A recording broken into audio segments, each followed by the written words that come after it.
TTConf is one of the things I look forward to the most every year. I couldn't be happier to be here. When I'm out by the pool last night, I'm reminded of the way I felt when I figured out what I was going to do for the rest of my life. I was in college, and I was doing these team leadership building exercises like trust falls, fit an equal number of people into a smaller and smaller space. And I decided for the million-volt electrical wire challenge, I would, instead of working with the team, I might add, try to dive over it, and I heard a sound that I would later be told by a trauma surgeon was the sound of my neck breaking. And so I spent some time becoming aware of what it's like not to feel. I was fascinated with the idea that 1 millimeter in the wrong place could totally change my capacity to understand the world. And so ever since, I've been basically singularly dedicated to the idea of gaining control of that, because there's so many people who are unable to free themselves of the prison of either their disease or just life. So my talk today is in neuromodulation, and particularly the future when it refers to a few modalities. So technology costs continue to plummet. I'm very happy to see that 20 years later, the neurotech boom is here. It's coming. These are pulled right out of the headlines. I was very happy to see Sense8 is here. I didn't know they were going to be when I started writing this. And I added this slide in the bottom right just yesterday morning, which is what Google News says right now if you type in the word neuromodulation. Avionics was just approved for the first so-called injectrode for sacral neuromodulation. So neuromodulation in the wild, there's basically two big camps. You've got your medical community and you've got your consumer community. Medical has higher costs. Some of these are forced by necessity. There's access barriers. You have to go to a physician who has to write a prescription for you, and it has to go, and only one approved person can give you the technology. But the upshot of this is it's pretty well regulated as far as training. You kind of know what you're getting when it comes to the access. It's limited for good and for some bad reasons. On the other side, consumers is lower costs eventually. Competition will drive these things down for technologies that are available in the public space. There's a knowledge barrier, at least for people, for example, and unless they've seen your commercial, they don't know that you exist or that this is something that could help for them. Rather than they know if they go to a doctor, maybe they'll at least be exposed to this possibility. And there's variable training. You know, there's people who are very well intentioned, but they know how to get people to engage with them, but they're not experts, and it's not their fault. The medical community works on like a treatment model. There's pros and cons to this, of course, but the idea is it's outcomes-based. You find something that you're trying to make better. You hope it's based on good research, and it should be at least to get approved, it has to be based on some research. That research will have surveillance for adverse events. It's absolutely necessary. What this means is that when you go to do it, you can give someone an informed consent. You can say, hey, look, among the 10,000 people who did this, this is what happened to them. We can say at least with that percentage, and people can decide what that means. It also means at the end of the day, someone's responsible for that, and malpractice is a thing. On the other side, market models tend to be more adoption-based. We talk about, oh, how do we get penetration into the marketplace so we get more use, things like that. And it's satisfaction surveys. Do they renew their prescription? How many active daily users do you have? Things like that. And they'll have right on it, instead of it being outcomes-based, it's more FDA disclaimers. This is not approved in order to treat a thing, and then they got 3 pages telling you how it treats everything. It works in the world of like non-disclosure and risk management. Trade secrets are kept track of, things like that. And there's pros and cons to both of these methods. I say in the wild, by the way, because I'm very aware military, DARPA, Air Force, Human Performance Laboratory, they have access to other cutting-edge things, but that's kind of not real for a lot of us. And so for my talk today, I want to focus on things that are happening right now that you may not know are really available. The main challenges in my world is quality of data when it comes to how to go to the next step. The metrics are soft. Open source competes with return on investment. Patents compete with people who want trade secrets, want to keep it locked into a black box. Adoption versus application. If you're working in a group that really wants better adoptability, they might say, well, even if this is pretty good for pain, what we want to do is we want to market for wellness because we don't want to limit people who could also want it for because it's an adoption model. The solution to this, from my eyes, is quantity of data. That if you can get really, really, really numerous data points, even if you're only about 80% of the way there on quality, sometimes you can overcompensate for that. Ambulatory collection is a way to get to this. Inexpensive equipment is really helping. Getting artificial intelligence, getting platforms that can measure discrete outcomes that we haven't even thought of yet, and a motivated population of creatives like yourself to help come up with ideas to work with what we have. It's definitely great when you can drill holes in the head and get the data directly out of the brain, but it's not really practical. but that doesn't mean we shouldn't collect it. This only works if we collect the data. And so I'm very happy to see how many people just a moment ago were talking about how getting the data out is the future, and I totally agree. Improving precision, things like implantables, things like microcontrol, this will help. But the future of effective non-invasive neuromodulation is interfacing wearable stimulation with collection and simulation platforms. As far as methods, invasive and non-invasive, these are just different ways of doing things. Deep brain stimulation, this is where you actually, as you mentioned, put a hole down into the brain. This is what we've done for epilepsy and for movement disorders. In 2013, we got the first responsive neurostimulation, where it actually waits until it gets a signal and then provides the stimulation. Though up until this point, they've been largely kind of dumb providers of constant stimulation. The vagal nerve stimulation is an example of this. It just provides a constant signal. In the non-invasive space, transcranial direct current stimulation, it's pretty basic. It's a positive on one side, a negative on the other side, a current runs between them. Transcranial magnetic stimulation, if you take a voltage and put it perpendicular to a field, you get a current. And so what it does is it puts a field over top, and then it develops an electric stimulation at a profile that's close and proximal to where the stimulator is. And then non-invasive nerve stimulation, there are many different examples of things that operate on this principle. It's direct electrical stimulation where it's actually zapping, and you can feel it often. Focus ultrasound, I'm very excited about this. I put it in the mixed space because it's both kind of invasive and non-invasive. It uses a transducer to produce a mechanical interaction where basically that's how we think it works for the most part. We liquefy tumors in the OR with focus ultrasound. I would hardly call that non-invasive because it vibrates so fast it produces heat. But on the other side, low power, lower intensity, this is probably not producing damage per se, so that could be more of a non-invasive method. And the stuff I'm really excited about is using ultrasound to uncage molecule drugs that you can target it so it only is bioavailable in the place where you're sticking the probe. I'm very excited about that as a possibility. TcDS, high availability, low cost, lower risk. Basically, it's a 9-volt battery and a couple of electrodes, basic controller. It works by so-called modulating cortical excitability. This means different things at different times, but shall we say if you're learning a task and your excitability is X, and then you zap yourself with one of these, the excitability could have a lower threshold, so perhaps maybe it will be more excitable. The upshot of this is maybe you learn something faster. That's some of the claims that are made about it. But this is low precision. You know, it's one side of the head, the other side of the head. You're not targeting individual brain structures with this. It has a great medical potential. I'm seeing studies for stroke weakness. People are improving responses in rehab after they've had a stroke. Depression, pain tolerance. These are not FDA approved yet, but they're definitely coming, and it's probably coming very soon. On the consumer side of it, if you can help a person with stroke who's weak meet a milestone faster, why can't you take a perfectly healthy person and have them have a better sports performance? Well, there's fair questions to that, and that's one of the things I'm excited about. Improved cognition, new sensory experiences. You can go on YouTube right now, type in TcDS, and you can come up with ways to teach you how to do it with about 20 bucks worth of parts in less than 20 minutes. Amazon, you can buy stuff. Actually, when I was preparing for this talk, I found a picture of myself back in medical school. This is like 2010. I've taken apart what was at the time the first chip on the market for a wearable EEG for a Jedi mind trick video game. I'm soldering an Arduino board. I'm very happy to learn after coming to conferences like this and seeing that Halo is doing a much better job than I ever would have. So I'm really happy. That's why I moved out here. So in summary, low target specificity. It's cheap. It's relatively safe. Consumer access is possible today, and it's an excellent platform for research and development. You should know that if you work with an IRB, they may very well say that you don't have to submit this to the FDA before you start to do it, and that can be a very good cost savings, because the FDA has said, look, this technology has an individual device exemption, it's a non-significant risk, talk to your IRB, don't worry about it. TMS, low availability, it's got rising potential. It's high cost for now. It's got a complicated electromagnetic coil to induce a field. This does affect monitoring. You can't have an EEG or complicated electronics in the setting of a powerful magnetic field that can induce electricity 4 centimeters down.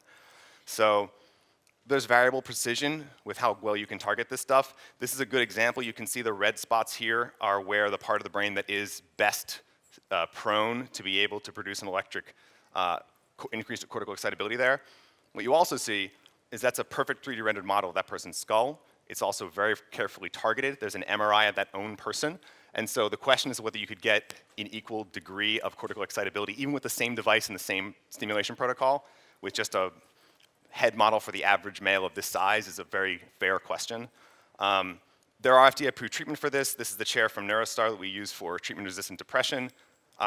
As you can see, the person is actually being strapped down. There's a technician that's very well trained that has to change and modulate it as there are head movements that happen so that targeting stays on point. This one is out of brain sway. I haven't used this one yet, but I'm very excited about it. As you can see, it's much more, they can sit in a chair, the coils go around their head, they can move it. This also helps for people with Parkinson's disease, and their heads are moving all over the place. Migraine interruption, I haven't prescribed this yet, but I'm looking forward to getting results about it. This is a mini TMS. They actually go home with this, and they take it and put it behind their head. The results were very promising. Consumer potential, if it can reduce depression, can it enhance mood? I don't know, but those are really good questions. Attention and concentration, memory, pain management against sports performance. From portability, this paper came out just a few months ago. It's very hard to see the dimensions, but that's an 8-centimeter coil, all right? So it's much smaller. It's attached to a strap, and it's attached to a device. It's about the size of 2 cell phones put together, and they're testing that for other indications. So that's increasing the possibility of portability. It has established efficacy ranges from targets that have been met in the past. It's got some higher technological hurdles than some of the other tech for the reasons I mentioned and some others that I haven't. It gives a challenge to feedback neuromonitoring. Low portability for now, but it is improving. Vagal nerve stimulation, just briefly, this is what is already done. There's probably 100,000 people walking around with this since 1990 that goes under the skin, wraps around the vagal nerve. What this does for us, and just so you know how it works, it's a dumb device. So what it does, it provides stimulation all the time. 30 seconds on, 5 minutes off, from 0.25 to 2.5 milliamps basically is what ends up getting used. And I only put these numbers in here if you want for the engineers to put together how much power this is when you see what kind of effect is detectable, and then compare that to what other devices might be claimed as how they're using and whether it's conceivable that it can produce an effect that would be detected. It's no to low feedback loop. They come back and say, hey, it's not working very much. Let's make a setting, come back in 3 months. So not really good feedback. It's survey-based, basically. 60% of people have a dosage-related side effect, usually cough, speech, and maybe mood changes. That's actually how we figured out it worked for depression, so our epilepsy patients weren't depressed anymore. It has many potential areas of downstream activity for vagal nerve stimulation. There's a large gap in data collection for potential side effects. So this is an artist rendering that I love of the vagus nerve. The vagus nerve runs from your brain stem all the way down, connects many of your organs. Vagal nerve stimulation, even non-invasive, transcutaneous, it can limit inflammatory capacity, which is to say we do blood tests and we show that there's lower cytokines, the things that recruit an inflammatory response. I must say this is often missaid. I hear it missaid a lot, that it reduces inflammation. I would say that represents an incomplete understanding of how inflammation works. I would say instead it adjusts the body's capacity to mount an inflammatory response, and that depends on whether that's valuable or not. It does produce, and this is what I'm really excited about, dose-dependent EEG gamma band effects. So the frequency of your brain is different bands, and a study on Tibetan monks compared to naive users of meditation showed that they had bursts of gamma band when they were in the state that they would call a meditative state. And vagal nerve stimulation can produce or desynchronize gamma bands depending on how it's applied. So I'm very interested in this as a method of cognitive modulation. It also stimulates norepinephrine. If you put a lesion, like if you burn the spot of the brain where norepinephrine, an excitatory neurotransmitter, is released from, VNS doesn't work anymore. It's basically as effective stopping it as cutting the vagus nerve would be. So this is a hypothesis for why it works to treat depression. But what's not often said is that it could also be a cause to produce anxiety in someone who wasn't depressed. And so we need to understand more about what the downstream effects of this otherwise large-scale method of bridging neurotransmission is, and I'm very excited about it. VNS, vagal nerve stimulation, can affect glycemic indices, affect insulin resistance, heart rate variability, gastric motility, so basically widespread systemic effects. This is a really great picture out of the Netto's Anatomy book. I only put this up here to show you this is the connection of the vagus nerve to things in the body. I just pointed out to say it's complicated. And there's a high downstream effect potential, and there's definitely good things to this, things we never thought we could do. I'm seeing clinical trials for vagus nerve stimulation for depression. I'm very excited about that. For diabetes, I'm very excited about that. But the effects are incompletely tested. The side effects are incompletely tested. And the chronic effect, I would say, is unknowable, at least without a multimodal approach to tracking these things. VNS, non-invasive, this is the stuff I'm really excited about. Moderate to high availability, much lower cost. Electrical stimulation produces tactile effects. A person can actually feel it in some levels, and that's good, at least for some kinds of testing. It actually makes sham studies much better if you want to prove that your thing works.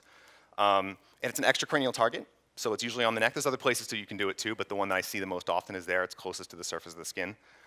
So better monitoring potential. It's already FDA approved for cluster headaches, for migraine interruption. This is for non-invasive. This is the GammaCore device. I saw this when it was being tested. I haven't prescribed the the medical commercial version yet. The Cephalate I have prescribed numerous times. Patients seem to love it.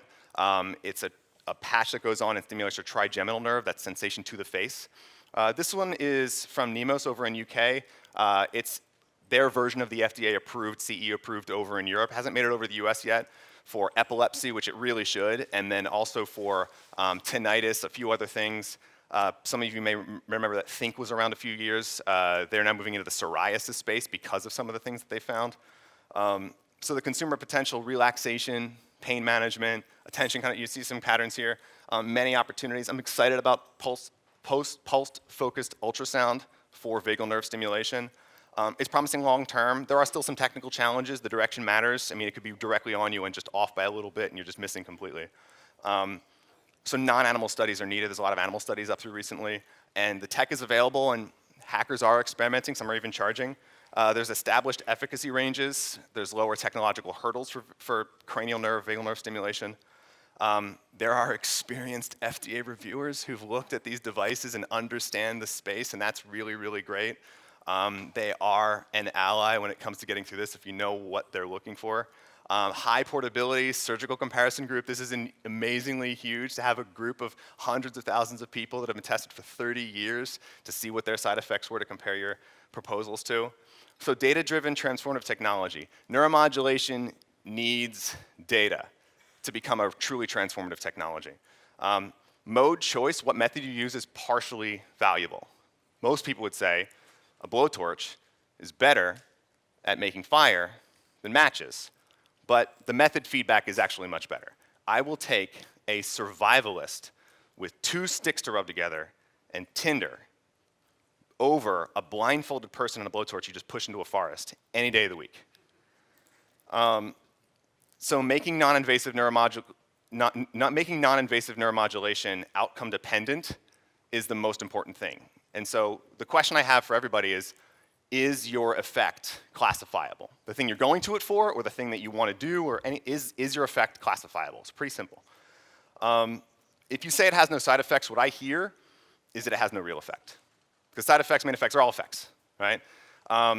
If you're non-specific targeting, if you're just kind of broadly doing something, it's the same thing as non-existent, having no existence of tracking. They're both random processes, and it's really important to have both tracking and control of your stimulation. Sensors exist for health omic data, genome, pharmacome, clinome, DNA tests, things like that. Dexter came out of the Basel Leaf for the tricorder project. I work with a company called Doc.ai to platform all kinds of health data, see if we can get the computer to tell us what the next drug we should try on someone who's failed the last one before we just run the gamut and say, hey, did this one make you feel better or what?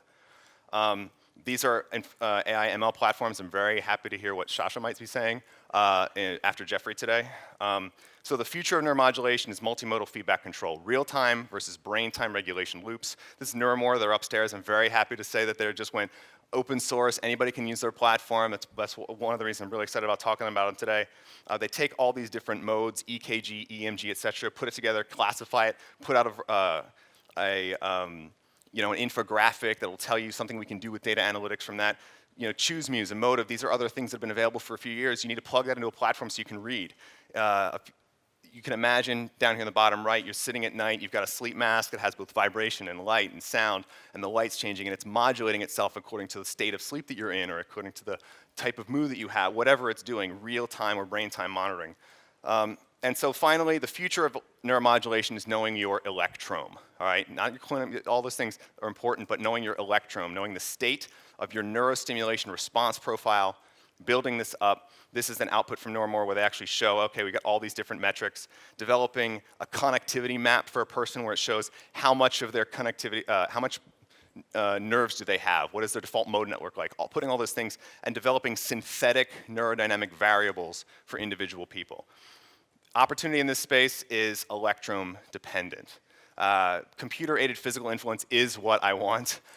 Push-button relaxation, superhuman performance, transcendental states, unique sensory experiences, and I simply feel that this is what we must do in order to get there. Thanks so much, everybody.